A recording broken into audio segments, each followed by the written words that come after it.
to review of Kamen Rider Shodo Stage 8 and 9 review. I'm going to review both these sets together. I'm going to try to get all the key points of this entire series all together.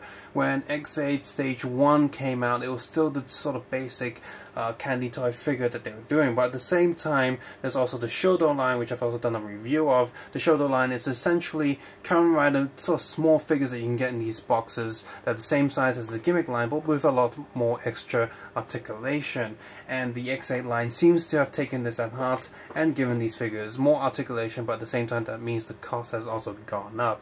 Kamen Rider build after this will also have its line by the end of September. The first wave of this X8 line will be reissued at the end of October, so if you missed that, you can go and get the set 1, which includes X8, Mighty Action X, Brave and Snipes basic forms. The whole idea of this figure series is you can sort of mix and match most of the figures, sort of armor pieces, so it is the gimmick line, and here you get a lot more figure choices than the actual bigger gimmick line that's the same scale as SH Figuarts. The candy toys here, each box usually comes with a figure without his accessories, but they do give you a spare head, so you can still have a figure to play with, you know, for a child to say, hey, I have a Kamen Rider in my hand at least. But if you want them to have their full look, their complete look, you're going to have to get the second box that's tagged along with it that has all the actual armor pieces, etc. Wave 8 here has Kamen Rider Chronicle and Ride players, so you know some people are probably going to get a bunch of those. And we have the Wizard and Gaim form changes for Gem and X8. Back of the box also shows the figures and the gimmick and how you put them together basically, and then all the stickers apply. But if you do need a little bit more details, you can actually break the box apart, and the inside of the box actually has proper instructions printed there. And it contains the final form for Kamen Rider X8, the final form, which is a level 50 I think, for Kamen Rider Brave. We have Kamen Rider Poppy, and of course we have Gem again, which is mostly a reissue. But one box has all of the Gem parts, and the other box contains all of both of the Gem's bodies with alternate belt buckles, because this is Gem after he's been, slight spoilers here, rebirthed as a Bugster himself, and so his belt and colors of the suits are slightly altered. However, there is a certain extra piece here, which is actually a nice attention to detail that we'll go more into it a bit later. Set here is an actual for Hong Kong releases, so it has the safety warning stickers covering half the stuff. That's annoying, and also no candy in this set. The other set had candy. Now the Wave 10 is mostly movie based figures. It's also currently for sale and pre-order a special final stage one, which comes with the Ride Nico and Kamen Rider Chronicle combined with the Bugster for big like a Scorpion one, as well as many extra pieces. And there's been previously a few other special sets which contain, you know, special armor packs for certain riders, as well as packs of little blocks and oil cans for the scenery, main Bugster, as well as a pack of just the chicken head sort of like trooper Bugsters. You can get a bunch of them, so there's a lot of these going around. All of these come with a bunch of stickers, which has been a staple for these gimmicky toy lines. Now Shodo figures, the actual just Shodo lines, don't come with stickers, but since this is half Shodo and half gimmicky line, they get a lot of stickers for extra detail. And for the most part, a lot of these I think can be done painted instead of stickers. If you're good at painting, you know what you're doing, you can ignore at least half these stickers and just paint the details on yourself. And since the plastic in these candy toy lines tend to be very similar, and actually they feel and look the same as model kit plastic, and I have no doubt that they are actually just the same model kit plastic that you will get in Bandai model kits, painting them and having the paint stick to it and apply easily to the plastic is should be alright. So here's just a quick look at all these stickers. If you don't want to use paint job, don't want to do painting, since all of these stickers aren't just paper stickers, they're actually printed on some sort of metal with a slight tinfoil feel, you can actually stretch and warp these stickers to a certain extent, meaning that you're not going to lose a lot of detail from your toy if you apply these stickers. These stickers have drawn details on them where they should be 3D or bumpy on the toy itself, but if you don't want to lose that when you apply the stickers, here's what I tend to do. First, apply the sticker carefully to the area of the toy. After that, if there is even if there is no bumpy surface on the plastic, you still want to get a backhand of something round or smooth and just really run over the sticker back and forth. And if you do it just right, the sticker will stay on the figure for a very long time and very securely. If you don't do that, these stickers have a tendency to peel off. Soft surface, for example, is the back of a pen. An eraser is a little bit too grippy but might get it done. The back of your fingernail, just put your finger upside down on the surface and just rub against it, trying to get around all the edges and cracks and stuff, and the sticker should stretch just enough to fill in the gaps so you can keep all the 3D details remaining. Wave 8, the first box, comes with this figure stand. The plate is, and these are actually all quite different molds. When we see the poppy one, there's actually different features on the bar, so you can attach different things. You have the black back plate of Chronicle, which is just a flat green and no hole on the back, meaning that you can't attach any other accessory unless you use a different piece. You have a front piece there, so the back piece is, for the most part, is painted the green, chrome green color, which is really nice. And the front piece also has the chrome green color on the side, and the black is just the color of the plastic. The stand is actually on the ball joint, which is kind of cool. We've got these two pear-shaped things that pop out, which is for attaching the shoulder pads, which is easier said than done. Whatever, I'll plug them in later. So the shoulder pads here, they also have soft rubbery plastic combined with hard plastic, so these really thin areas won't break or snap, which is really good. And we also have the head here, which can just be plugged onto the back of the stand. And the head again is made out of mostly hard plastic, but these little horn bits are all made of soft plastic, so that's really cool. And as for the cape piece here, this is a generic piece as we use over and over when we see the wizard transform figure. He also has the same cape piece, but has a little bit of details printed on it. And box 2, we have an actual figure here, which is, you see, he's very skinny and bare bone, but they still give you a head there. We have a the driver there, which can be removed. And you can attach something else there if you want to, which that's the piece that comes with the bonus pack that's currently on sale on Premium Bandai right now. They give you 3 of the belt buckle pieces that you can plug onto the figure when you detach the chainsaw hand thing, whatever, the buckle driver. And he also has a bigger one to attach on the hand, and you see the drill, the chainsaw is much bigger, and I mean the whole thing's much bigger, but you can actually use it as a weapon. The head itself does look pretty good. It reminds me more of the older Candy Toy stuff in terms of detail, where all the horns you can see extruded and extended, and just a big piece, big chunk. And the back of the head is missing. But you know, it gets the job done. If you're a kid and you just buy one box and you still have a figure to play around, and with all the stickers that you apply on it, it will still look relatively decent for, you know, a kid to play around with. But of course, you really need the other sets to combine it to get to what you need. Because of a ride player who doesn't really feature any things you can do with changing stuff, the main body piece cannot be removed from the torso, in the body armor. You can't attach anything on the belt buckle. He still has a little peg hole on the back so you can plug him into stands and stuff. I guess shoulder pads and the head can be removed, but it really doesn't give you that much playability compared to the other figures, which is a bit of a shame. So with box 4 and 5 we have Kamen Gem and his wizard get-up, I guess. So with so we have it combined. I'm not going to do each box separately with the rest of the sets. With the number 5 box, we have this original black sort of Mighty Action X head, and also this chainsaw bit that you can attach to the hold onto the hand. With the wizard side of the box, of box 4, we also get a wizard head thing here that you can detach this back if you want to. But this is basically the piece that uses for the level 1 figure, if you have that, so you can combine that. And this is painted pretty well, and you see here he has the same cape piece as the Kamen Chronicle. He's got remolds of all the accessories from the actual wizard line, but done in a full silver here, which is appropriate. The head is pretty much all detailed. You don't really have to paint that. However, the chest piece here still is the same model as all the other most of the other chest pieces, where it has the standard Kamen Rider X8 pattern. But you do get stickers for the wizard design, so you're gonna have to apply that and cover this up. painting that will be a bit of a hassle, because you can still see the molding shapes of the original pattern even if you paint it, and that's going to be quite distracting.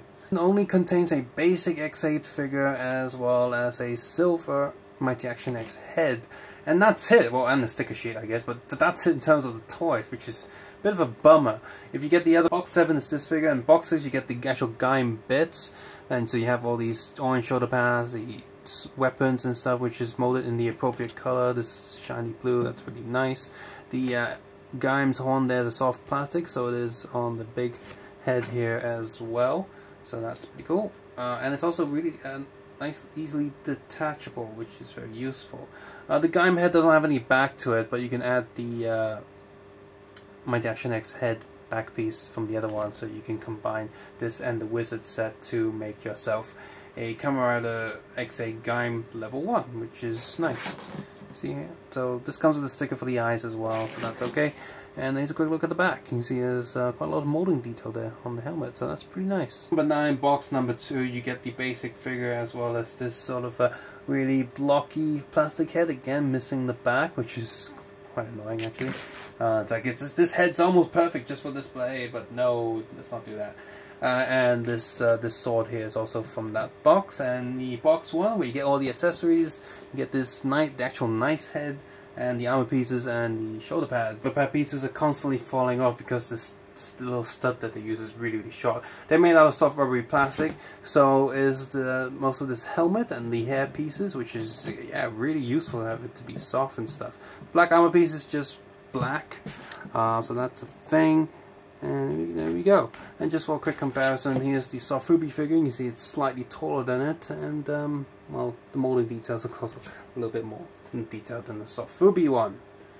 Moving on to the next two, we have Brave in his sort of final form for the series, which is his level, I think it was level 50, so it doesn't get to 100 or anything. So there he is with this huge bulky armor. So if you just get the base figure, you get with the base figure you get, well, the figure itself, a head, the sword that it comes with it, as well as the Brave backpack piece there that comes with it, as well as this arm shield piece. So even without the armor packs, you still get quite a lot of stuff. And then the armor pack itself, you get the huge white piece on the front, the shoulder pads, as well as this giant wing pack on the back. To know the show, you might be thinking, why does this cape look so complicated? Why are there so many attaching joints and stuff? Am I able to combine just those pieces to create the creature before it attaches stuff to the rider? And the answer is no. I have no idea why the design looks so complicated and stuff. There is literally no way. It's impossible for me to actually attach just those pieces together to create the little flying creature that you get in the show. So perhaps it was planned, perhaps it's part of another wave, but with just this set alone, it is impossible to do that. And the next up we have all of the we have box 6, which comes with the basic Poppy figure, and you get a black Poppy head and a black. The next box gets the stage, and you get the basic figure, as well as this little drill thing on her arm. And of course the next box comes with all the different bits you can get to attach to her. And of course these parts will most likely, the cape parts at least, won't attach to the other riders for the most part. Shoulder pads, maybe, but yeah, she's definitely not that compatible with the other figures either. Fun note that these pads here are all made out of soft rubbery plastic. They do feel good and don't feel like will break after some time, and the head itself is also made with a soft rubbery plastic. After we have 3 boxes, all based on the gem. So box 7 comes with all the different parts to attach to the figures themselves. Box 9 gets the basic gem body, as well as another black Mighty Action X head, as well as a gun mode weapon for the ride player for wave 8. The other one figure comes with the Dangerous Zombie base body, with the fully white plasticky head, and a weapon in sword mode for the ride players. So that's a thing. So yeah, so box 7 gets all the parts, so you can combine them and create, you know, the zombie figure, as well as this version of Proto Mighty Action X.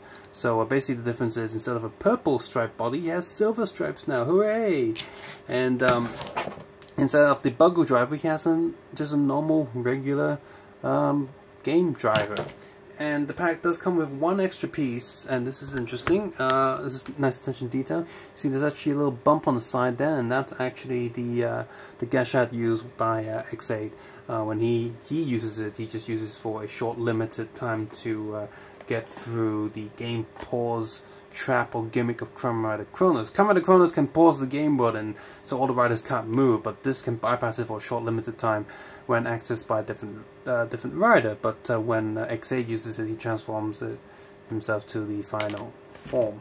I'm going to use Dangerous Zombie as a sample for all of them because they all have the basic articulation. So the head itself is on a little ball joint. Downside with these figures is they always seem to be looking down. If you want to look up a bit, it just doesn't quite work, and you tend to pop the head off before that happens. Shoulder pads on all these figures are on little hinged themselves. Zombie only has one side shoulder pad, but all the other ones figures have shoulder pads on each side, so that's an articulation. And arm goes to swivel up, full rotation, and it's actually a second upper arm joint there for secondary rotation, so you can move the arms out. There's no hand articulation whatsoever, but you got the elbow joints there, single elbow joint, which for the most part they do. Not him, he can go back, but other ones with the little shoulder elbow pads there will stop that from going too far back. No torso articulation, but the next wave of built ones seem to have that, so that's really cool. And most actual just shoulder releases tend to have a upper chest joint, that's a little ball joint, so they can do some chest rotating and movement, which is really great. Leg goes up and sideways and back quite a lot, but the butt shape does stop the articulation from going too far back. And to add a little bit of shoulder stuff, there's upper leg articulation rotating there, knee articulation, and doesn't go too far out because of the knee pad, and the feet are on little ball pegs, and at the bottom of the feet there's a little hole there to plug onto stands, Tamashii stage acts, and the back of course has the little butt thing to plug them on into stage acts. So they do have a ton of articulation for such a figure this small. So a few more little details here. Obviously the back of the figures feature quite a bit of holes here and there because that's how they save money with these figures, and for the most part you're looking at them from the front, so it's not too bad. They don't feature as many holes as they used to, so these are still much higher quality figures for this scale, for this candy toy line, compared to the, Gaim or Ghost or Drive. So that's pretty good. They've improved quite a lot, but there's a few bits here and there that contains holes, and certain weapons, they have a little bit of gaps in the back, which is quite annoying. So maybe get some woolly puts or some resin, just fill in those holes if you don't want to see that. There's also a few extra bits of articulation, such as the sword that Brave uses can rotate from fire to ice, so that's pretty cool. The little bits on the I thought it was a pretty smart idea to have the little chainsaws on the arms be attached to the bottom of the hand, so you can still hold something else on top of the hand if you want to. And a few of these heads, including the Gaim head and the Wizard head, have an extra bit of articulation inside the head. There's a hinge, so you got the ball joint on a hinge, so the head can have a little bit more articulation. So those heads can look up a little bit more than the other heads. So that's annoying that the other heads can't do that. So these are all plus sides, and the overall articulation for these figures and the scale and the detail is pretty awesome. And the way build's gonna be with the articulated hip as well, it's pretty cool. To have the transforming effect and gimmick while still having all this detail inside. That said, there are some huge flaws with these figures. Now, the entire gimmick is to be able to swap these armor packs and stuff. For certain figures, such as Poppy, Ride Player, which has no excuse, the armor on the body is permanently glued down to the torso. I think it says, in a slightly different mold, so you can't attach any of the other armor packs to the Ride Player. Now, it is true that in the show, the Ride Player has never gotten any of the other gashats to use their features and stuff, only their weapons, but still, come on, this is a toy line. If you're going to let us play with gimmicks, let us play with it. Don't limit the gimmicks to certain figures. Speaking of the gimmick, some of these figures also have almost impossible to remove the chest plate from the body. Now, you can easily remove the back plate, which exposes a giant hole in the center of the torso, which you can get a screwdriver or something to push the front plate out. But still, as an adult, I used quite a bit of strength from a few of these figures to push it out. And after I did so, there's a little bit of whiteness on the plastic, means that it's been stretched, meaning that the hole is a bit too small for the stick. That's what she said. Every single figure, the shoulder pads are pain to plug onto the actual figure itself. Finally, most of the heads are kind of looking downwards, which is annoying. Final issue is the cost, because instead of just buying one figure, you gotta get... so these figures literally cost double the price of previous candy toy lines, because you need to get 2 boxes. That means that if one box costs $40 Hong Kong dollars, now they cost 80. It's doubled. And if you get a regular Shodo line, they cost about 50. So you're paying an extra 30 Hong Kong dollars to have figures with gimmicks. So if you get a figure that doesn't have gimmicks, that's a bit of a bummer, really. Still, for the detail that's going for the amount of articulation, I can understand why the cost has gone up, and the overall look and details of these figures, plus the smart use of soft rubbery plastic where appropriate to stop things from snapping and breaking, do put these figures far above any of the previous iterations of, you know, this scale. So if you like Kamen Rider X8 and you like what the different armor packs and stuff here, and you're not particularly bothered with SH figures, you just want a little gimmicky line to mess around with, play around with, and despite being more expensive than previous versions, these are still very cheap toys to play around with, so you're not too bothered if you break them or smash them or just really roughly play with them, then this is the lot for you. And you know, they aren't bad, and they're compatible with all of the previous riders from this, you know, scale. They're compatible with Shodo, they're compatible for the most part with the mini soft Fubi stuff, which is back. You can check out my video on the latest wave of that. And I believe, you know, previous waves of these toys include stuff like Motion Revive as well. So this is a good scale to mess around with if you're not too bothered about, you know, pristine detail you get with SH Figuarts. Or the ease of the bigger gimmicky toy lines, and yeah, definitely check these out. And of course, check out the build stuff. I intend to get the build stuff throughout because that one looks really good, and Bandai knows that, you know, they're adult collectors for these now because of the added detail. So they are releasing a box that just contains the whole set instead of buying individual smaller boxes. So that's the one I'll be getting. So just to make sure I get a full set. Subscribe, suggest, and comment below. So, if you found this video useful, informative, click the like button, subscribe button if you haven't done so already, and you'll share this video with other people. If you've disliked it, then click the dislike button and maybe let me know why in the comments below. Also, let me know in the comments what you think about this series and what direction that the soft gimmicky line, the small box gimmicky line is going towards. That'd be great. I'd like to talk about that as well, or you can head over to my Facebook page and discuss it there as well if you want to. And if you want to support this channel, please be sure to turn ad block off. I'd appreciate that so much. But if you don't want to watch ads but still want to support this video, the previous methods are cool. But you can also head over to the Patreon link in the description below. I'm getting nowhere near as much, you know, ad revenue from this channel I am anymore, and toys are expensive, so I'm still doing this channel out of hobby and passion, and I'm lucky enough to have a full-time job to be able to allow me to keep doing these videos. But if you want me to review certain things or review more stuff or actual Lego sets, that's been cut down a lot because I can't afford them anymore. But if you want to see that stuff on this video, then be sure to find some way to support this channel if you want to. But of course, at the end of the day, you don't have to do that. As always, take care, have a nice day, and I will see you next game.